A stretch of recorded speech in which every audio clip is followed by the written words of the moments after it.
So, El Paso. yeah, there's a plaza in there, and she's great. Oh, yeah. What's her name? I don't remember, but she's really good. Three, two, One. one. Here we go. So they can take them up. Yeah. So, Amy Wilson, Yes. and you are the GM of WTNB. which is a TV Yes. station in Chattanooga. Yes. What channel is that? It's Channel 5 here in Cleveland on Spectrum. What channel is it in Chattanooga? Comcast, it's Channel 210. That's confusing. Comcast, Spectrum. Yeah. Do you have many people watch it? Yeah, we do. We have about 30,000 on any given day, which is a pretty good number, I think. So, yeah. So 30,000. How do you know how many people's watching? The people tell us we get reports. Is that the what do they call that report? The Nielsen ratings. Nielsen Yes. ratings. So y'all are on the Nielsen ratings. Yes, as far as I know, yes. How do they? It's all still very new to me. I've not been doing this long. So how long have you been with them? We purchased the station, Christian Television Network purchased the station in June 2020. And I started then in June. So During the COVID. yes, right in the middle of it. And so it's been Has that been challenging? It has, because I can't do the kind of networking that I really need to do. Like I do Chamber of Commerce where I should be in person and meeting people, and you're trying to do it on Zoom and it's uncomfortable. And so it takes lots of prayer, it takes lots of focus, and I have to be strategic in how I'm meeting people. Boy, that would be a challenge. To buy a business in June of 2020 would have been a leap of faith because nobody knew how long this was going to Right. last. And you can't really go to churches and meet pastors face to face, because in June everything was literally shut down. So right now, at this point, I'm just now getting to meet pastors. But I did start a thing on Tuesdays. It's called Just a Minute, and pastors come to my studio and they share a devotion, just whatever God lays on their heart. There's no agenda. There's no they can have as long as they want or as short as they want, and it's really helped Cleveland and Chattanooga know that we're at least here at the moment. What was that before y'all bought it? What did they focus on? People have told me sports, that kind of stuff. There were Christian programs then also, but now it's solely Christian. Now it's slowly. No old movies or nothing? No, it's just.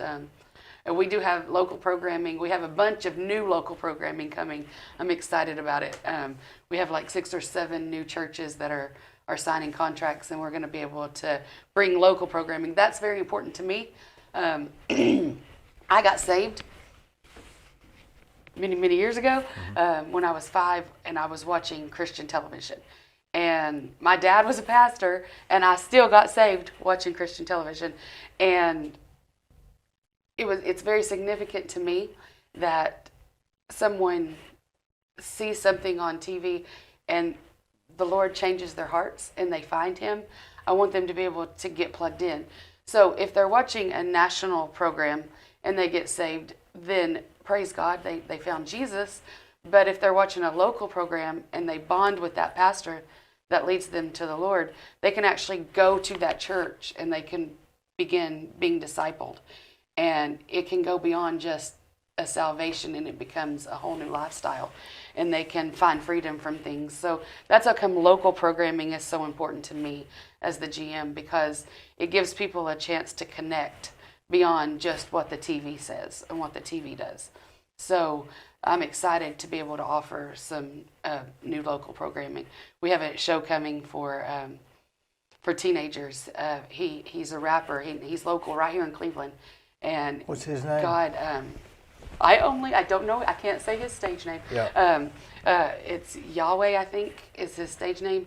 But his show's going to be a work in progress, because God has delivered him from so much and done so much in his life, and brought him out of a lifestyle. And his songs give such hope to everyone, But to me, they really focus. Like, I have a 17-year-old, and his songs, she will listen to his songs and not even realize that what she's putting into her spirit is good stuff versus the horrible stuff that I hear them listen to. So I'm excited about that show. And then we have several other shows. We have a women's show coming with Women of Hope here in Cleveland. That's a drug rehab house here in Cleveland. They're going to have a show, and they're going to start featuring their stories of the women that have been set free from addiction and see where they are today. They go to school, they get jobs, and they become new people that are productive in the society. And that's right here in Cleveland, and people don't know it's here. So we have shows coming that are hopeful, that are going to bring hope and just new things to the area. Does the shows run all through the night, or how would that be? It's 24/7. So what would be on at 2 in the morning? 2 in the morning is going to be you and me, and it's live prayer, and there's a hotline that you can call, and someone is right there to pray for you during the night. When things are rough at night, I know that when I'm troubled and my heart is troubled, nighttime's rough for me. And so if you're flipping through and you get to WTNB, there's somebody there praying, and there's somebody there lifting you up, and there's a live person there that's going to take the time to stop and pray with you if you call. Will they be sitting at the station? And it's all different stations. It will tell you on the screen if they're in Tampa or where they're at. But not at the TV station. Not at my station yet. Where is that station? We are on Bonnie Oaks down in Chattanooga. If you know where WTCI is, that's PBS. We are in the same building with them. How many people work there? At WT? Yeah. Me. It's me. Yeah. So a one-woman TV show. That knows nothing about TV or broadcasting or anything. Yes, that would be me. Yeah. How did you get picked for this? Well, that's an interesting story. I was in a job that I loved, but it wasn't what I felt I was called to do.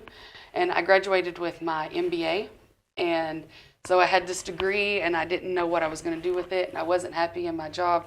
And I was scrolling through Facebook, and one of my friends, actually 4 of my friends, private messaged me with a link to a new job opening. And they were like, this really sounds like you, that you would do good at this job. And so I scrolled through it, and I kept looking, and I was like, you know what, I'm actually qualified, other than I know nothing about broadcasting or TV, but I do know Jesus, and I do know things like that. And so I was scrolling through, and I said, well, what the hey, I can apply. And so I applied on a Tuesday. I got a call on Thursday from the GM in Knoxville. He's a wonderful man named Theron, and he called and asked for an interview. I did an interview, and in the nonprofit faith-based circuit, you don't get a job fast. I waited 3 months for a job one time because you have so many things that you have to go through. Yeah. And so I didn't expect anything fast, but God was 100% in it in my life, and I ended up knowing people that were GMs in other states, and it just worked out that in a week's time from the interview to the date I got hired, it was a week. And it was just a very fast process. And I mean, I've been very upfront. I know nothing about TV. I am learning, but the learning curve is a little harder than I anticipated. I don't understand terminology, things like that, but I'm trying.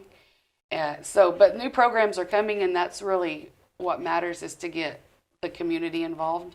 And we've had some issues with keeping it on the air because equipment was outdated, but we're at the threshold of everything is fixed at this point, and we're about to roll out a Roku channel, a YouTube channel, and they'll be able to stream no matter where they are, and there will be an app. That's all coming this month. So we've got great days ahead, and I'm excited. So that's how I got the job. And who's the owner? Bob DeAndre. I have a very hard time saying the last name. God gave him this 41 years ago, and it's just blossomed, and there's stations all over the country and all over the world, It's international. How do they make money? Is it? I guess they sell ads or something, or Yeah, the churches pay to be on the air, and the programming, and that's. so you would have in a day's time you'd have 24. You'd have 20 different churches or in Jesus' groups. name, yeah. So it would be any denomination, I guess, Mormon, Yes. Church of God, whatever. Just We're about to start a Seventh-day Adventist show. We're meeting on Monday, so I want to be able to touch everybody. do you have a studio? We do. It's not spectacular yet, but it's a work in progress.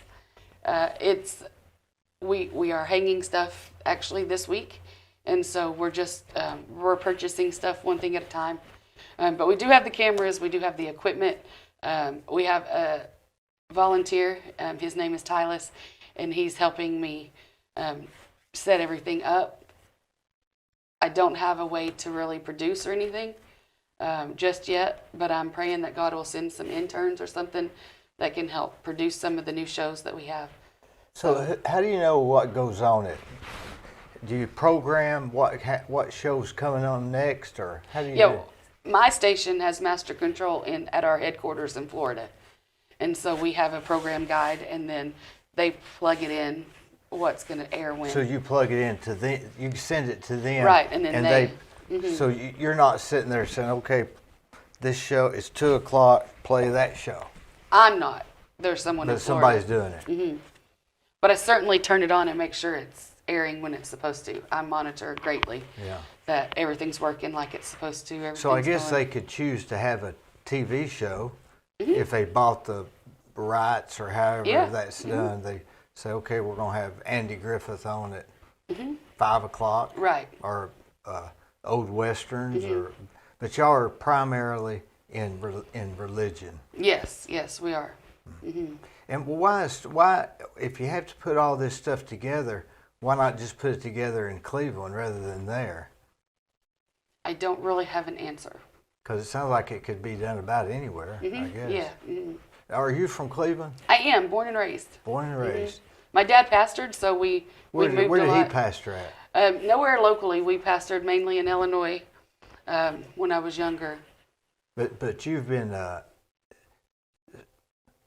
Wilson. I don't know any Wilsons. Well, I was young Yeah. originally, so Amy Young. Amy. Oh, okay. Yeah. Yeah. I don't know any Youngs, I don't think. When I was younger, we were very involved at Faith Memorial, Brother Littlefield's church here in Cleveland. Oh, yeah. That's where I grew up. Oh, behind Stewart School. Yes. Over there behind. Yeah. Steve Hartline. Yes, all my life. Yes. So you know Steve. I do. Yeah. He's actually my godbrother. Is that right? Yeah, I love him with my whole heart. Yeah. What's a godbrother?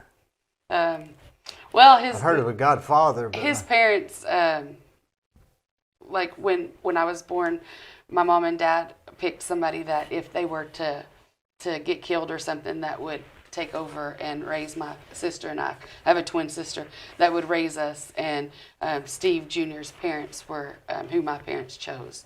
So guardians. yes, I guess yes. they would have been the guardians. Right. So had your parents died, you would have moved in with Steve. Yeah. Jesus help us. So Thank God yeah. nobody died. No. That would have been. That would have been different, wouldn't it? Yeah. So what did you do prior to this? Prior to this, for 7 years, I was the development director at Teen Challenge in the Mid-South down in Chattanooga. That's a faith-based discipleship program for people struggling with addiction.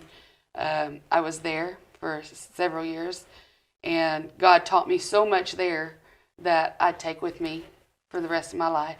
And then from there, I went to a place called Cleveland Academy. It's here in Cleveland, and it's for troubled girls that are in the system. They are in foster care, or they have charges against them and don't have anywhere to go. There's a house here in Cleveland that houses them, and I was the HR director there for a few years. And Is that location that's hidden? Which one of it has for battered women that's No, that's a different. That's yeah, a different. That's a different thing. Yeah. This is for like teenagers that have charges. Tennessee doesn't really have a juvenile justice system. Like, they can't go to jail per se, so they go to these houses. And they're all over. I think there's 4 in Tennessee alone. And so we have one here in Cleveland. It's a great house. They really love the girls. They bring in people. But they can't stay at their house. No, they stay there. But they can't stay at their own house. No, they got to no. stay at this house. Mm-hmm. Because they've committed some crime, supposedly. Yes. Mm-hmm. Yes. Not even that bad of a crime, I assume. Some of them were, and some of them weren't. Some of them were simply that there aren't enough foster homes, and they didn't have anywhere for them to go, so they end up at Cleveland Academy. You know, you don't hear of foster homes like you used to. Right. I remember people would be foster parents, but is that they still have those programs? Oh yes, and they're very much needed. They're very much needed, especially for troubled teenagers, because they've gone through so much to get to where they are, and most of them, I discovered, just simply needed to know they were lovable, that they were loved, and that's hard to do in a group setting that's being run kind of like a prison. Yeah. And so they would age out, and then they would have nowhere to go. I spent many days crying because I couldn't help them. So it was not the best job for me. Because I was HR, and so I was dealing with the staff and watching the kids just hurt, and I just wanted to love on them, and it wasn't within the realms of my job. Yeah. So I didn't have that ability. So it was not the good fit for me. When you say age out, what is it like? When they turn 18. So then where do they go? It's according to what their charges are and everything like that. It's a case by case. But we had one child, because to me 18 is still a child. Yeah. We had one child that didn't have anywhere to go, and so you literally almost dropped them off at a homeless shelter. Of course, we didn't do that. We figured things out for them, but according to the law, you just drop them off, and my heart won't allow that. So because kids can't really take care of themselves till they're 22 or 23, I think. Mm-hmm. And I know some that can't even then. Yeah. But at least past that point, it's almost their fault. Right. But up until that point, you almost can't blame them for anything. Right. So, so when they aged out and you tried to find somewhere to go, did you just have to scramble and like? Mm-hmm. Yeah. I mean, you can't adopt at 18, right? No, you can. Yeah. How old is it before you can adopt somebody? As far as I know, you can adopt at any time if you want. I mean, I've seen 23, 24-year-olds get adopted just so that they have the family that they have always longed for. Mm-hmm. Who's in charge of adoptions? Or is this a Tennessee? This is state of Tennessee. Is every state different, or is it? Oh yes, every state is different. Mm-hmm. So if you're a foster kid in one state versus a foster kid in another state, it might be a big advantage if they have a better foster program. Right.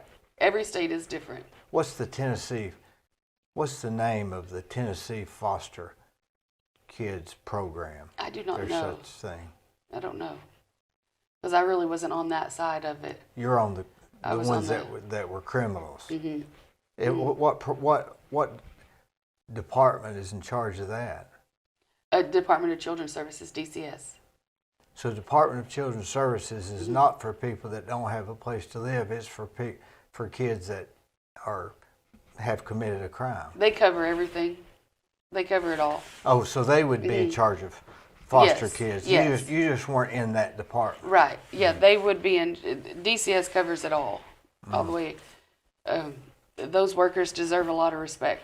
I bet. And they don't get it, but they deserve it. They work long hours, and they do the best that they can. And probably would tend to, by accident, ignore their kids, maybe to an extent. Mm-hmm.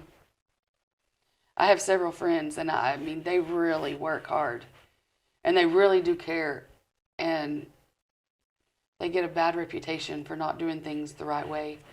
but they do the best that they can with what they're given. Within the law, I guess, too. Yeah.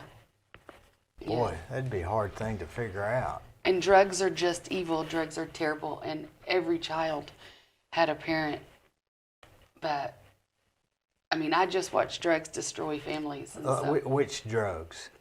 The one I see the most in what I'm around is meth. I see it hurt children so much that it just is so troubling to me. Because of Teen Challenge, I watched what addiction does. And then now I feel like it's all around me. Everywhere I go, I see a child, or I see a marriage destroyed, or I see everything destroyed because of drugs and addiction. And so I don't know what God is calling me to, but it's just all around me. And I want to have, that's how come the program for WTMB with Women of Hope and Work in Progress with the rapper, all of those programs, they have a theme of let's get to the heart of the addict.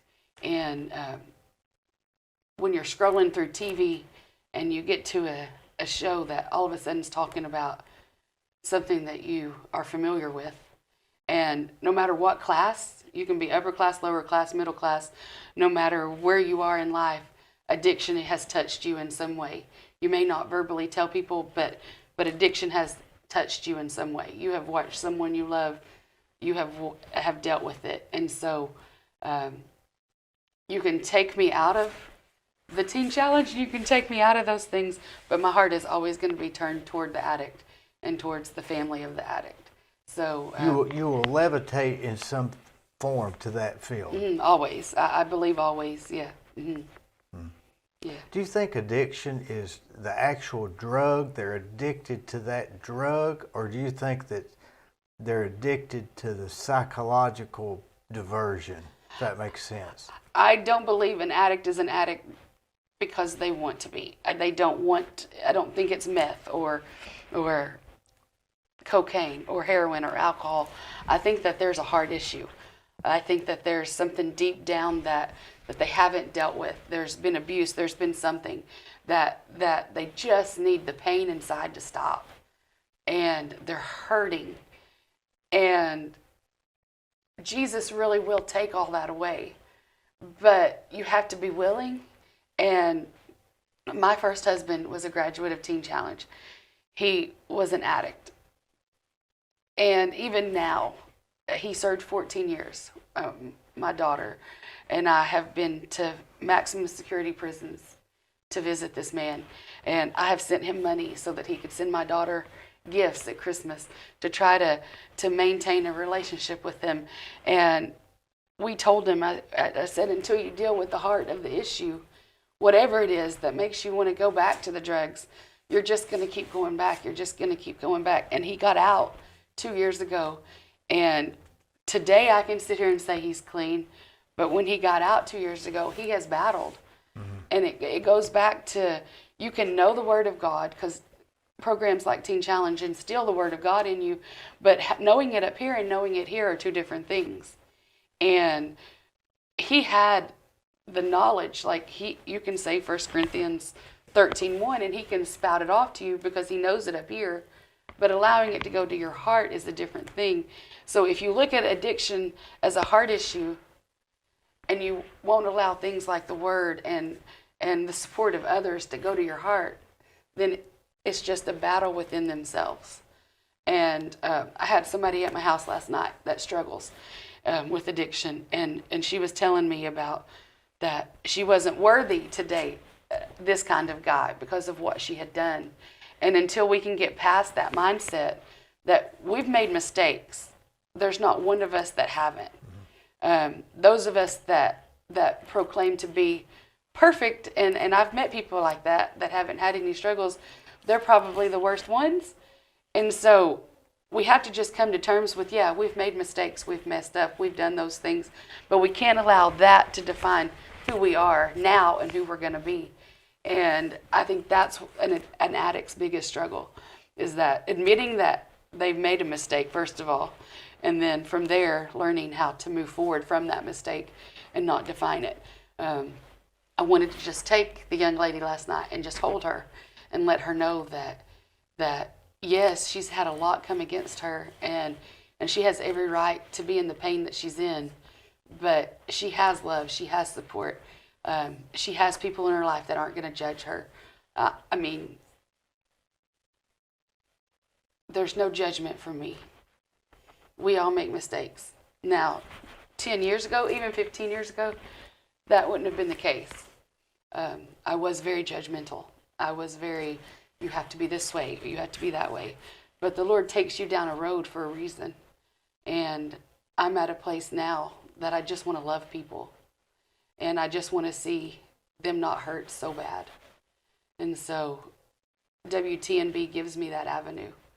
And so I just think that's why it's so important to know that you don't have to stay in that addiction. You don't have to stay in that pain. I know people that are in agony right now that aren't addicted. It's just with COVID, unless you've really experienced it, you don't really understand the isolation and the things that come with it. Yeah, we've all had to stay in our houses. We've all been isolated. But I had it and didn't leave my bedroom for like 28 days. And by the end of that, I was a different person. You can ask the ones that lived with me. I was different. And it took several weeks, several months actually, to get back to being in the right mindset. And I'm 4 months out and I still have asthma attacks every day. I still struggle every day. And my stamina isn't the same. I can't go 20 hours a day anymore for a long period of time. I can still do it for a short, but then I crash and burn. And so in the world we're in right now, if we're not careful, when we come out of this, there's going to be more addicts than ever before. So places like Teen Challenge, Women of Hope, even WTNB, we have to be proactive and we have to be ready to fight this battle when it's full circle. In my opinion. You feel like the battle of COVID's coming, not necessarily here. Right. Mm-hmm. Because for me to be in the state I was in, after all I've been through and the things that I know, for Satan to be able to get as much of a stronghold that he got on me through COVID, I can't imagine what other people are going through. And so my heart is just all about that. Even if you have a mask on, your eyes can say that you're smiling. So still smile at people. Elbow them, fist pump them. Use your words and say, at the cash register, use your words and say, I hope you're having a good day. Let's encourage people. But we have to get beyond the fear and the mask and all of that. I mean, wear a mask. Do what you're supposed to do. But we've got to use words. We've got to encourage each other. We've got to be there for each other. And if that's through TV, then let's do it. I mean, whatever we got to do to support each other. There were days that I literally just needed somebody to call me and say, how you doing? And you think that they don't need that because they're sick, but use wisdom. Ask the Lord to guide you on who you need to call, what you need to do, and be there for people. That doesn't mean you have to spend your money and go buy them things and do all this. Sometimes it's just a simple phone call to say, hey, I'm thinking about you. Or even a text. How are you today? How are you feeling? Do you need anything? And do you think human beings, have a need to be connected? Yes. Oh, yes. That's what you're saying. The Bible right? tells us to assemble together. Forget not the assembling of the saints. I mean, there's a purpose that we have church services, that we have events. You think the Bible's talking not necessarily for worship for purposes, right? But because it's healthy. Yeah. Mm-hmm. I always think of that movie where Tom Hanks was on the deserted island. Mm-hmm. What was the name of that movie? Castaway. Yes. And he tried he tried every day to get back. Mm-hmm. And I think that if I was him, I'd have been tickled just to stay there. Mm-hmm. But you're saying human nature makes you want connection. Right. I mean, some of us, like, I'm really an introvert that lives in an extrovert world, and I need that alone time. But I'm telling you, about day 5, I was done. I needed, and I'm not naturally a physically touch person. I don't necessarily need hugs and need that kind of stuff.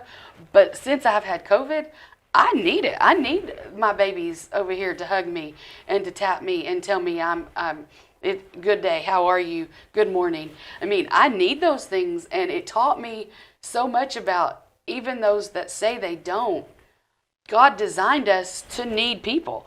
I mean, we need that interaction. Sometimes I just need somebody to listen and say, I've had a really hard day.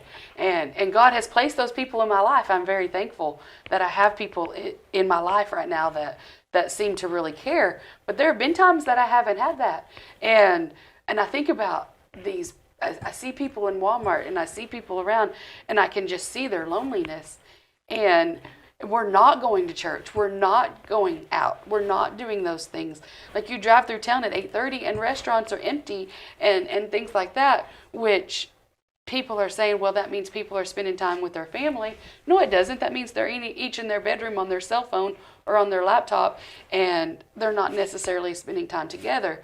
So I feel like when this lets up, we're going to see a lot of mental health issues. We're going to see a lot of addicts that weren't addicts before. That are being created now. Yeah, and so I feel like it's something that we as a society need to be proactive about, and we need to stay in contact. I do a prison ministry called Kairos, and we haven't gotten to go into the prison at all in 2021 or 2020. We went every month, and it's a total disconnect for us and the inmates. The chaplain has contacted us. We're going to be able to send in a video once a month, and they're going to play the video. But we've lost that interaction with them. And we're doing Zoom calls with the volunteers, and we're trying to, but there's a difference in a Zoom call different. And you and me sitting here talking. Yeah, there's something. Because I can read your body language. Yeah. I can. Am I sitting up or sitting back? Right. I mean, if you you're have just seeing pants me on. from here, We know you have pants on. If you're seeing me from here up, it's just not the same. Right. And so it's just, I feel like Satan is just setting us up. But we as Christians, we as people that have the faith, we can be proactive, and we can do what God's called us to do, and make a phone call, because I naturally want to text. I'm a texter. Texting is easier for me because my words sometimes get confusing, and so if I'm in a text, I know I'm saying exactly what I say, but I need to actually call that person every once in a while so they hear my voice. You can hear the excitement in my voice. You can also hear when I'm angry in my voice. You can hear those things. So and texts get misinterpreted a lot of times. Yes, because you can't tell the reflection in the voice or anything like that. So I think that we need to be proactive, and we need to care for those around us and know that they're hurting. And how do you do that with COVID? Because they've got us afraid to. I know. To look at each other. And then I'm kind of hard of hearing, and so with the mask on, I can't always hear what somebody's saying to me because I read lips. And so it's really done a number on communicating for me. It's done a number on, and I can't be the only one.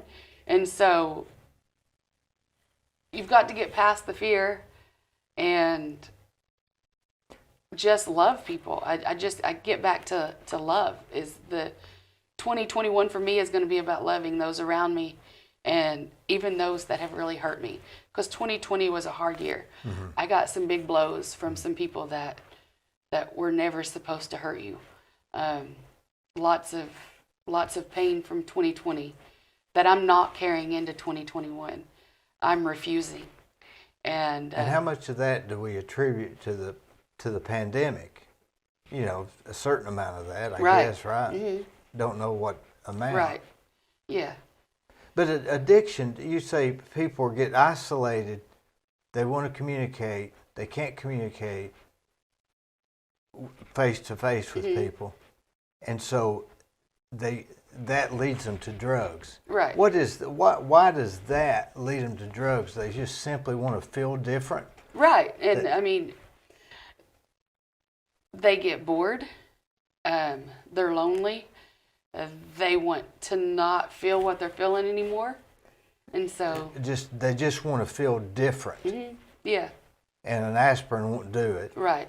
And they need something to change. And the feeling is not necessarily just to feel good. It's just to feel different. Mm-hmm. It's like putting your hand on a hot stove, and you just want to get your hand off. And right. You could take it off and put it in ice cold water, which would hurt the same, but at least it's different. Right. Yeah. And so, like, I have a 17-year-old that struggles with things. At 17, they struggle with everything. Yeah. She's in a battle. To me, she's in a battle for her soul, for her mind, for everything. And I watch her struggle every day. And she needs school. She needs to be there. She needs the people. She needs that. And having to do virtual school and all this has just done a number on her.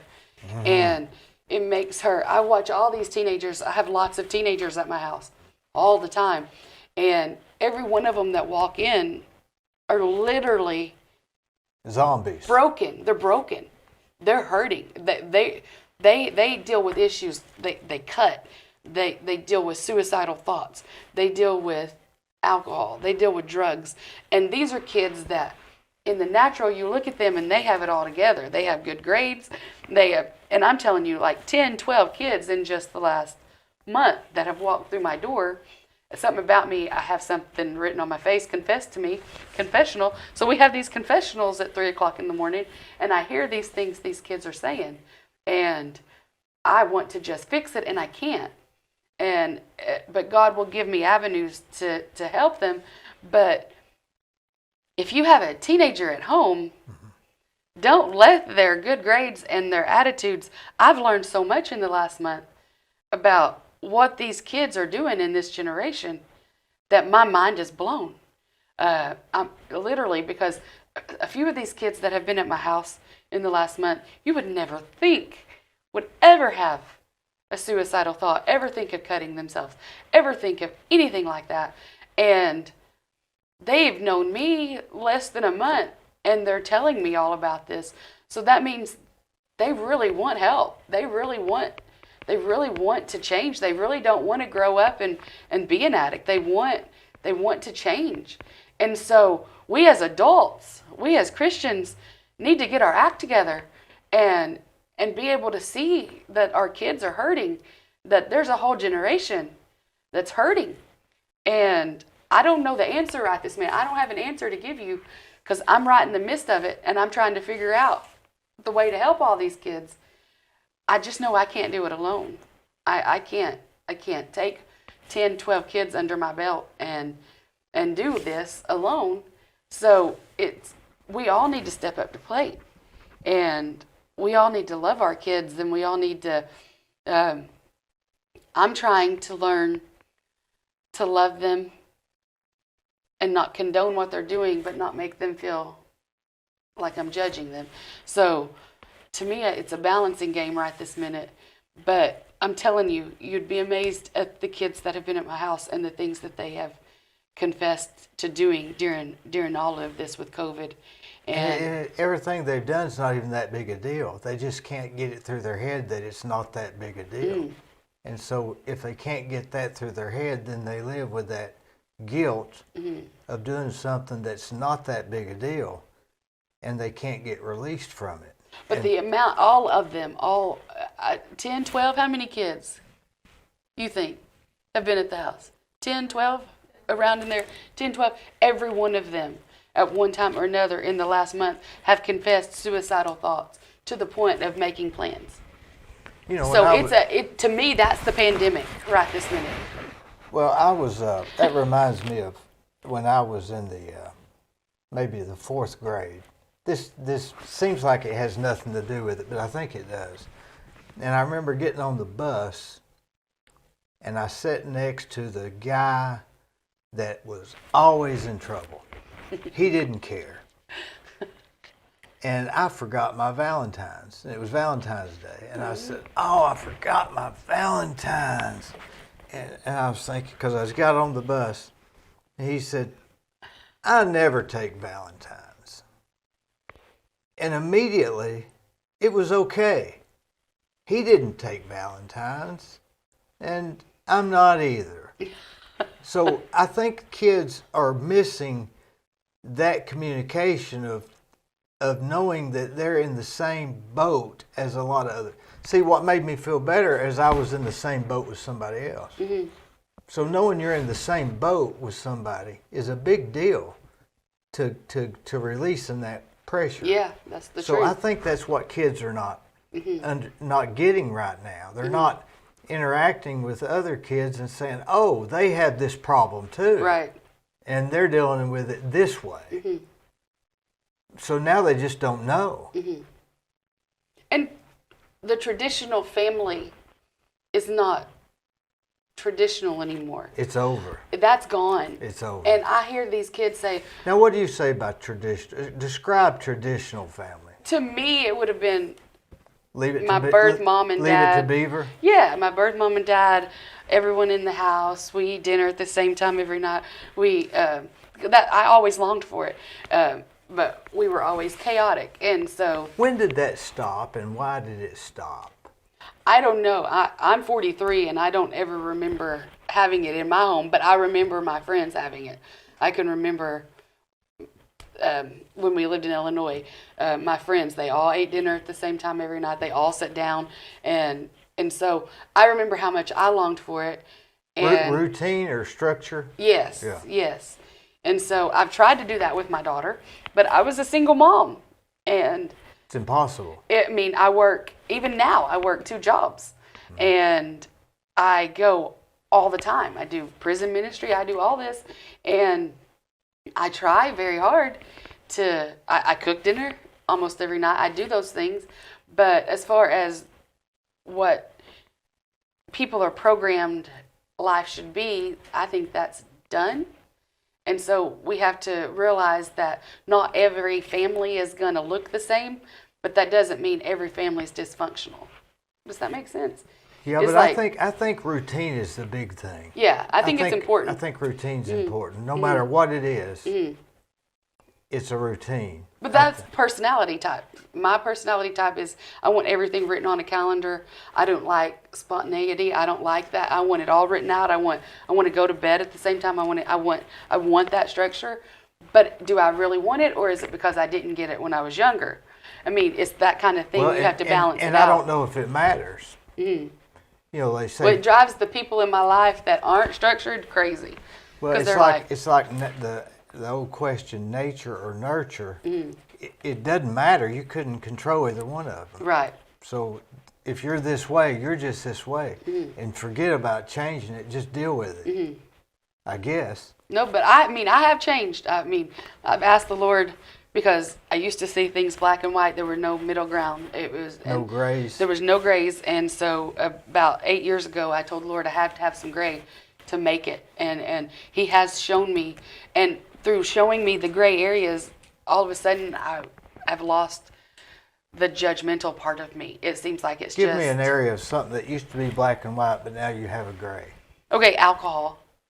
I'll be honest. If you drank alcohol, you were going to hell. It was just, that was the way it was. Did you get that from your church upbringing? Yes, very much so. Then I got a master's in divinity. I graduated in May. But when Jesus turned the water to wine, were you led to believe that it wasn't wine? It wasn't wine, yes. Yeah. Yes. And so I got a master's of divinity. I graduated in May. And through that, that's when I was like, okay, Lord, show me.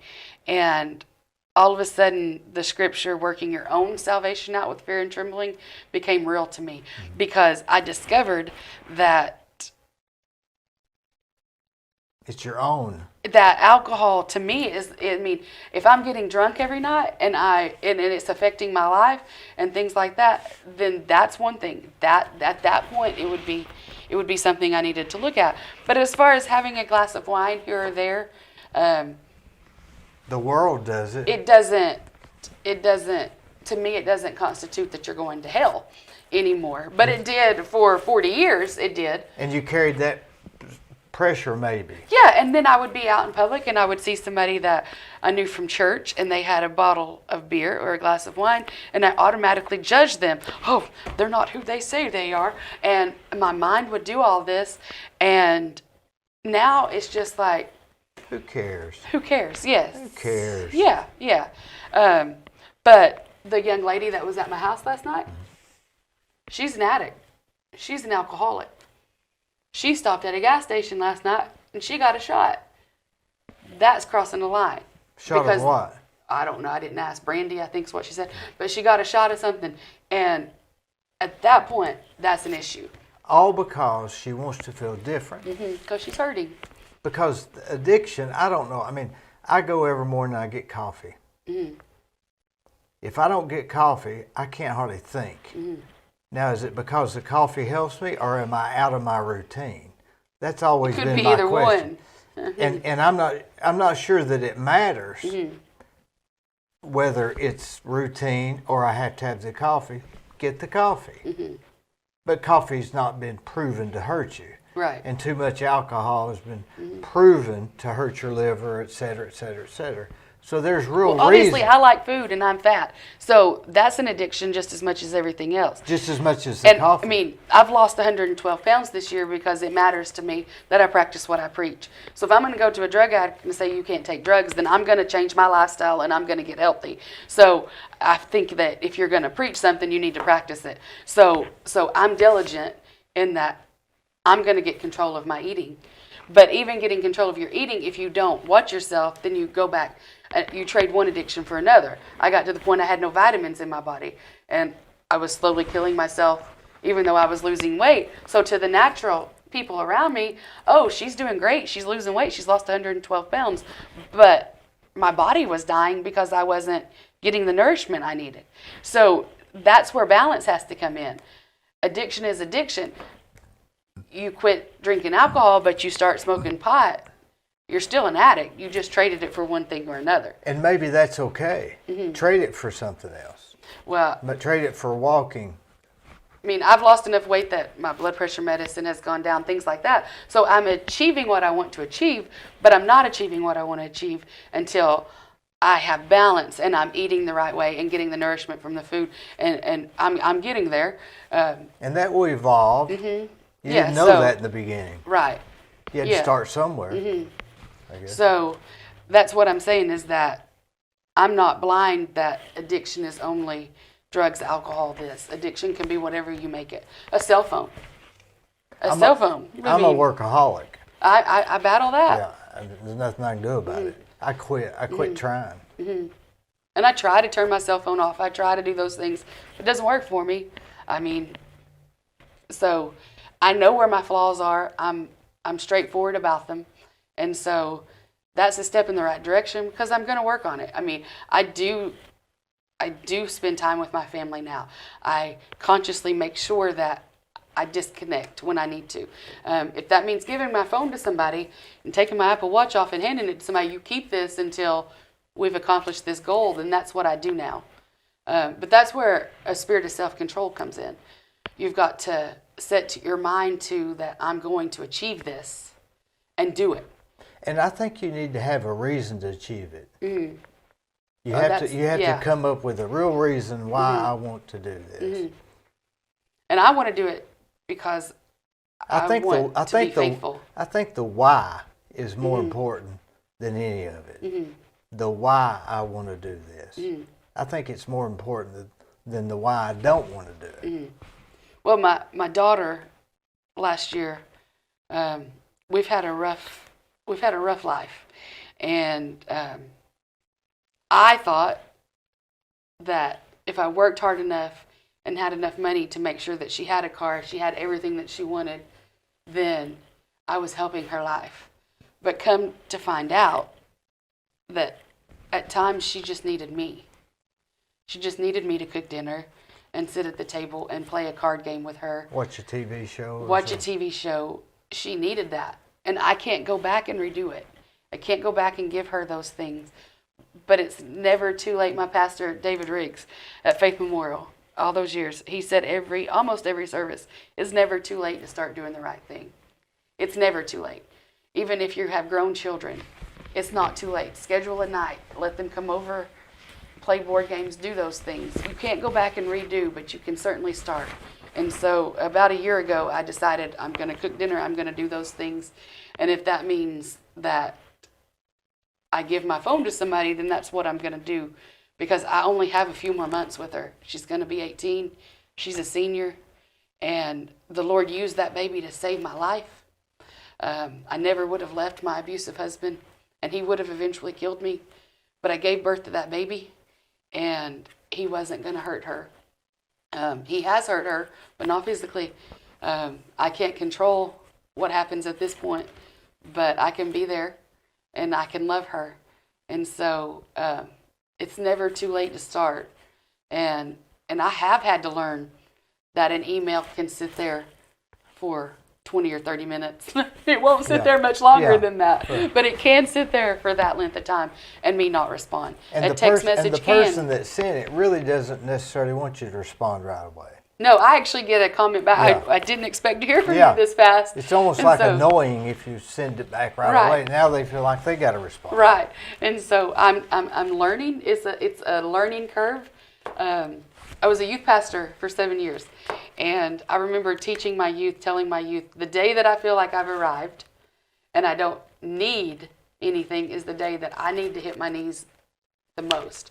And so I want to always be a work in progress. I want to always be aiming to learn something new, to let something go, to discover what I can do better. And that's what I'm trying to do. And I think that we all need to examine ourselves often. And I hurt my daughter. I gave her everything that she wanted. She's never wanted for anything. But when she goes to a counselor, she talks about how my mama wasn't there. And do you know what that feels like? It hurts. Yeah, but I think over time she'll see. She will see. She'll have kids of hers on, and she'll say, "Oh, I understand now why they did that." I mean, I was in school a majority of her life because I started college at 33, and I've gotten several degrees since then. And so I would do a lot of homework, and I worked full time. So, but if she would really sit and look back, I turned the computer off at a certain time every night, and I read to her every night, and I did those things every night. She just can't remember that, and I don't know. That's with all kids. I mean, she can't remember that. And with wives, by the way. She just focuses on how much I worked, how much I do, and she even complains now. But I do try to give everyone in my life as much time as I can give them. I try not to be all about work, all about... But you still have to be you. Mm-hmm. So what if you can't spend time with them that much? Does it really matter? Well, it matters to me. It matters to me that they know how much I love them, each and every one of them. So it matters to me that they know, like, if their love language is quality time, I'm going to make sure that they get my time. But there has to be a balance there, because I can't work 24 hours a day. You can't, So I can't just sleep 2 or 3 hours and keep going. I could do that before COVID. But. Maybe if we're wanting to tell the teenagers, hey, don't worry about this, it doesn't matter, don't stress over it. Maybe if somebody was 80 and they were talking to us, they would say, hey, don't worry about it, doesn't matter, don't stress over it. Right. Maybe we're doing the same thing. Right. Just on another level. I agree. Maybe we just need to live and not get... I had a good friend of mine told me one time, he said, you can do about anything you want in moderation. That's good. That's a good point. It is. And he was 80. So I guess just do whatever you want in moderation. Yeah. And I mean, I just, balance is a significant word for all of us, is to have a balance to where you don't just work all the time and you don't just have fun all the time. I've had a problem my whole life with balance. Me too. I just can't do it. I mean, I'm either pedal to the metal or stopped. And I can't get, I can't get the even kill. Right. I don't know if they make medicine for that, or maybe that's what the wine's for. Yeah, maybe. I'm like, I have a Maybe hard that time. was our problem. I struggle with balance. Yeah. I mean, I do. So. You're all or nothing, right? Right. Yeah. Mm-hmm. Mm. That's just And usually I'm all Yeah. like until COVID. It was Yeah. like, and then it was like, ah. So, This COVID is almost the perfect crime. mm, If you had to, as far as, you say, well, I'm not worried about it. 99.9% of the people survive it, of the ones they even know that had it. So it's probably a higher percentage of that. You say, okay, I accept that premise. Well, go to the mall. I believe I'll just stay here because I might get it. So you can't answer that question whether or not you should interact. You just got to not do it, I guess. But the vaccine is out. I noticed there's a bunch of people at First Baptist, the people that are over 75 getting the vaccine today. oh, really? Yeah, there's a big line. I saw somebody on Facebook, and I think my dad went to get it. So maybe that will relax everybody a little bit. Maybe. And I guess the people that were worried about it and stayed in from March, if they did something that helped themselves or bettered themselves during that period, it might be great. Yeah. But the ones that didn't do nothing and just sat, it was a big waste, Yeah. an absolute waste. I mean, I didn't. I was essential everywhere, so I never missed a day of work, except when I had it. And even then, I worked from home from my bedroom. Did you have to go to the hospital? I did. I didn't get admitted though, but I did have to go twice because my oxygen level would go too low. What was the lowest it was? 70 or 83 was the lowest it went. Which is not real low from No. people I know that. Did you feel like you need to go to the emergency room Yes. or something? Mm-hmm. Did you know you I had was it? dehydrated, so I needed just bags of fluid, and then I So came back why did home. you go to the hospital? Because I knew I was dehydrated, and But my heart rate was so high. Did you know you had COVID then? Yes. Why did you get tested? If we're real honest, I was Yeah. being a smart aleck to my daughter because she said, "You have COVID, you have COVID." I said, "No, I don't. I just have a sinus infection." So your nose And- was stopped up or what? My nose was stuffed up. I had a really bad headache. The headache was the worst thing for me. Was it just a little headache or a bad headache? It was a bad headache, like really bad. And but then I did lose my smell and taste. And then I started running a fever, and we couldn't get it down. I was like 103, 104 for 23 days. No smell, no taste, 103 temperature, you got COVID, I guess. So you went, they tested you positive? I went, and they did a rapid test, and it came back immediately positive. Did that scare you? Or No. so you just went home and Yeah. slept? Yeah. And they gave me a Z-Pack, and then, then everybody at the house had to stay at the house. They quarantined everybody. So, but I have an awesome village that are around me. I mean, people brought food and dropped it off at my door. So you stayed in your room? Mm-hmm. For how many days? 28. Golly, you were going crazy. I was. And I have like 7, at that point I had 7 people in the house, but no one else in the house got it. No one else got it. And so we did things right. We did it right. And so. Where do you think you got it? I have no clue. Just got it. Yeah. I have really bad lung issues. I get pneumonia like 3 or 4 times a year before all this. So since I've had COVID, I've had pneumonia 3 times since. How do you know when you've got pneumonia? Me? Yeah. I get a pain in my back on my left side. And I just know that, this has been 10 years for me now. So I just know. What do you do then? Go to the hospital? Or No, I just go to the doctor and get a Rocephin shot and steroids, but they won't give me steroids till I'm 6 months out of COVID. So I have another month and a half. Why is that, right? I don't know. Because they give everybody else steroids. That's what I reckon everybody else gets steroids. But they won't give me any. So maybe you've had too many. maybe that's what I'm Yeah, thinking. yeah. So,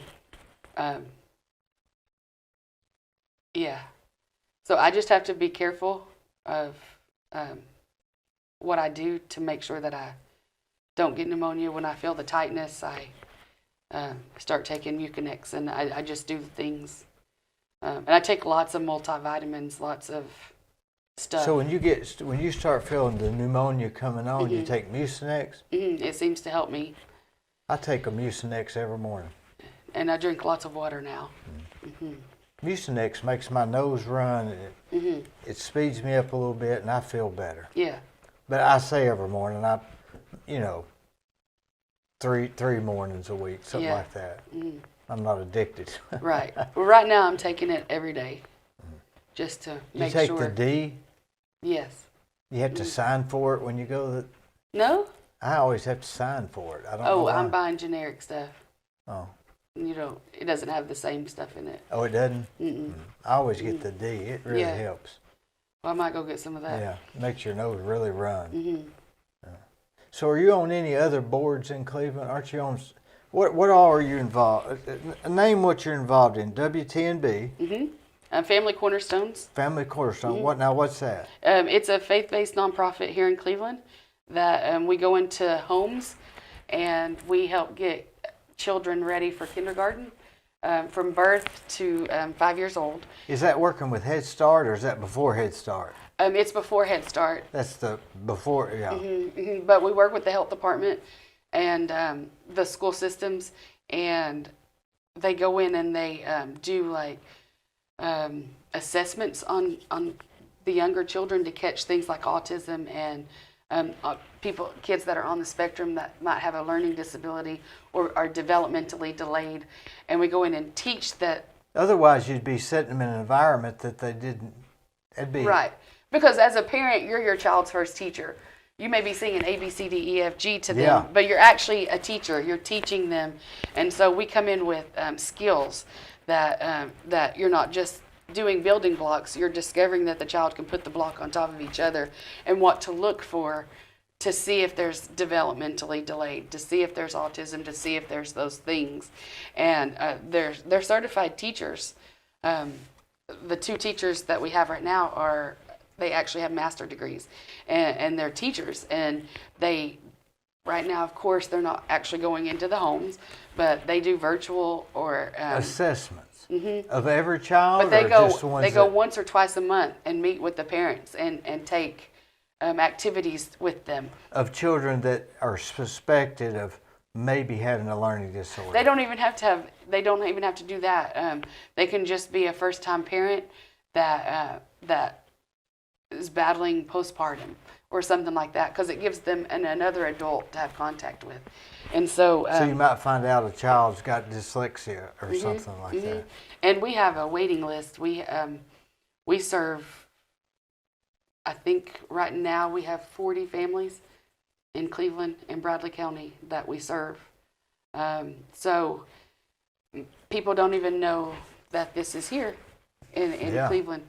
And it's a huge blessing to the school systems, because if you get a Starfish kid, Family Cornerstones is the name of the organization, but Starfish is the name of the program.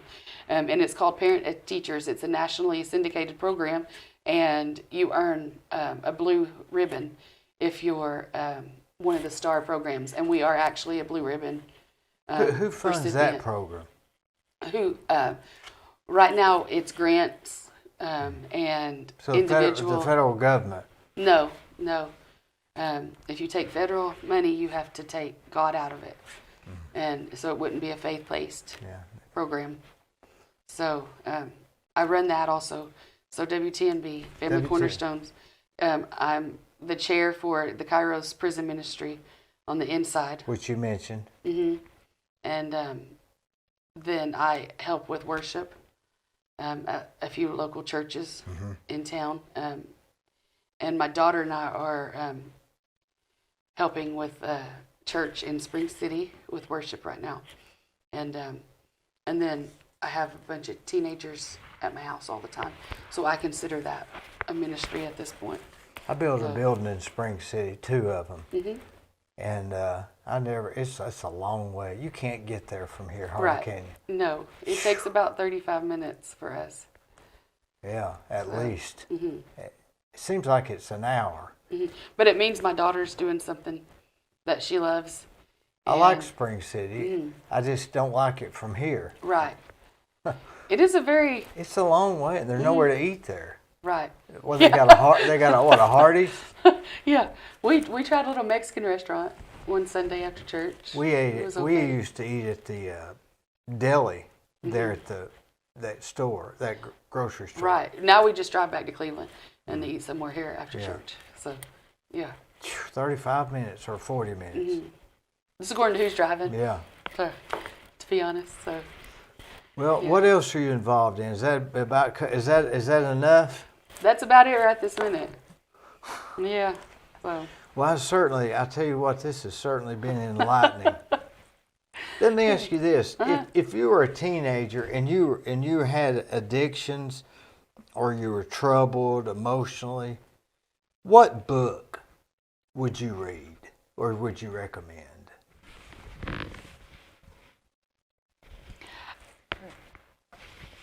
The Search for Significance is the name of it. I do not remember the author, but it's a book and a workbook. And I do it about once a year. I go through the book. I've been doing it for about 25 years, The Search for Significance. I actually got it out last night. And it teaches you to search yourself and find your worth and your significance. Because if you can know your worth and your significance, then everything else is going to fall into line. And I've done it for 25 years, and it's still an everyday battle for me, because even this phone call to come here was odd to me, because to me, I'm a nobody. And why would somebody want to sit and talk to me? You're nowhere near a nobody. Well, would you? that's how I feel in my mind. Yeah. I'm like, why would somebody want to sit and talk to me? I'm a nobody. And then the people around me are like, no, you're worth sitting and talking to. But even reading a book every day, every year, and staying in the Word and staying all that, I have to search for my significance. And so I can't imagine being a teenager and the battles that they go through. Because I hated being a teenager when I was a teenager, and that was a long time ago. And so I can't imagine the world that they're in with the social media, and everything that you do is exposed at every second. Oh, Lord. And I can't imagine not having any kind of a safe haven. And so The Search for Significance would be instrumental to not just kids, but to everyone, because it's a book that you get to examine yourself, and you get to be honest with yourself, and you get to be real with yourself. And so, The Search for Significance. yeah. And it's been out how long? I read it for the first time 25 years ago. My dad died with AIDS in the most horrific way, and I couldn't get it pulled together. And my pastor at the time, Derek Wilson, brought me this book, and he said, I want you to work through this. And it really was life-changing for me then. And I have to pull it out about once a year. And I don't necessarily read the whole book and go through it now, but I can read my notes from the past 25 years and see where God's brought me. And so that's how come journaling, writing things are instrumental also, because I keep journals and I keep things, so I can go back to 5 years ago and see where I am now, and I can see what God's done, and I can see the things that I still need to work on. Oh, I did this 5 years ago, I still do this now, we need to change this.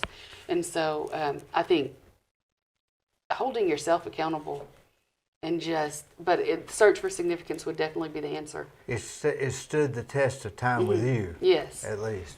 And the Bait of Satan is the other one that I think everyone, that teaches you to have, to not have a spirit of offense, to where, because I hear people, well, that offended me, and that's rampant in the world we're in today.